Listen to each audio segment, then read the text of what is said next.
आपल्याकडे एक वाक्य आहे, दिल्ली बहुत दूर नहीं है, दिल्ली बहुत दूर नहीं है. दिल्ली म्हणजे काय, महाराष्ट्र आणि दिल्ली यांचं चांगल्या प्रकारचं नातं आहे. आणि त्याच्यामुळे बाजीराव पेशवे जर का पानिपत पासून दिल्लीमध्ये जाऊन त्यांनी कालकाजीला नमस्कार केला होता, तर आमचे शिंदे साहेब किंवा फडणवीस दिल्लीला गेले तर त्याच्यात चुकीचं काही नाहीये.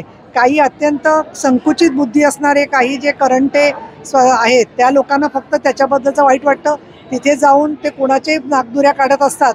परंतु शिंदे साहेब जर का गेले तर म्हणतात, जशी म्हण आहे मराठीमध्ये, की स्वतःचं मुसळ दिसत नाही पण दुसऱ्याच्या डोळ्यातलं कुसळ दिसतं. अशा प्रकारचं सगळी शिंदे साहेबांवर टीका चाललेली आहे. माननीय मोदी साहेबांना शुभेच्छा द्यायला ते गेले होते. मोदी साहेब यशस्वी दौरा करून चीनमधला आलेले आहे. त्याच्याबद्दलच्या तुम्ही बातम्या वाचताय की किती जोखीम पत्करून मोदी साहेब संपूर्ण भारतामध्येच नव्हे तर संपूर्ण जगामध्ये काम करतायत. या पार्श्वभूमीवरती इथल्या सगळ्या प्रश्नांवरती त्यांची छत्रछाया असावी, त्यांचे आशीर्वाद असावेत, ही अतिशय रास्त भूमिका शिंदे साहेबांची आहे.